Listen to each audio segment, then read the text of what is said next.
Salut à tous, comment allez-vous? Euh, J'espère que vous allez bien, moi je vais bien. Euh, pour ceux qui ne connaissent pas encore la chaîne, je vous recommande vraiment de vous abonner.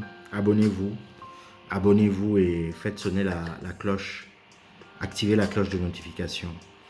Euh, Aujourd'hui je vais parler d'une vidéo, je vais faire une vidéo un tout petit peu triste euh, pour donner du courage à certaines personnes.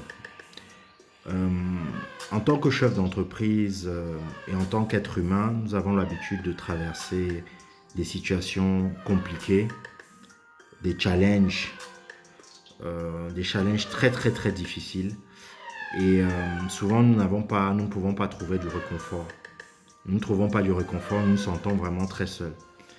En tant qu'entrepreneur, je pense qu'il y a deux choses qui reviennent souvent, deux sentiments qui reviennent souvent et que moi personnellement j'ai eu à vivre plusieurs fois. C'est premièrement la frustration et deuxièmement la solitude. Parce que le chef d'entreprise est le seul dans son bateau, il est le seul, il mène sa barque. S'il y a un problème, c'est pour sa gueule, c'est-à-dire que les choses retombent sur sa gueule. Et s'il n'a pas un peu d'assistance, s'il n'a pas un peu de réconfort, il peut sombrer.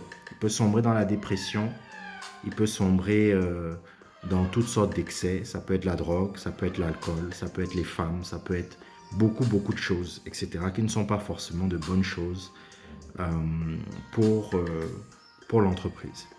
Donc, lorsqu'on se sent dans des situations compliquées et particulièrement lorsqu'on perd un être cher, euh, la seule chose que je peux dire, c'est ne vous isolez pas. Vous pouvez, je sais que il y a des moments où on tombe sur une nouvelle qui nous affaiblit, qui nous affecte profondément. La perte de quelqu'un de très très proche, c'est quelque chose qui fait extrêmement mal et qu'il est difficile de réparer. Je pense même pas que c'est quelque chose qu'on puisse réparer lorsqu'on sait qu'on ne va plus revoir quelqu'un. Donc, ce que je pense qu'il est nécessaire de faire, c'est de tout faire pour ne pas s'isoler. Bien évidemment, au départ, on peut prendre du temps pour soi, prendre un peu de recul, être seul, méditer seul.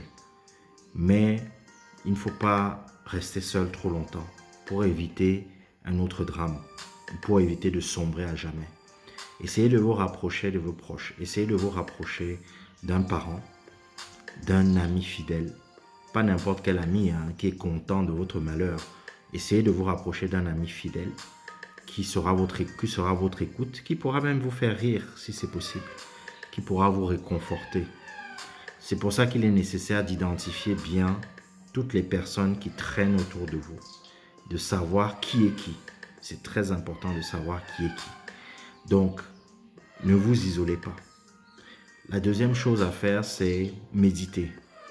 Je ne sais pas quelles sont vos croyances et je respecte toutes les croyances, que vous soyez musulman, catholique, athée ou autre. Moi, personnellement, je pense qu'il y a un Dieu. Voilà, ça c'est mes convictions religieuses. Je pense qu'il y a un Dieu sur cette terre et il y a des gens, on peut les appeler des anges, qui peuvent nous protéger.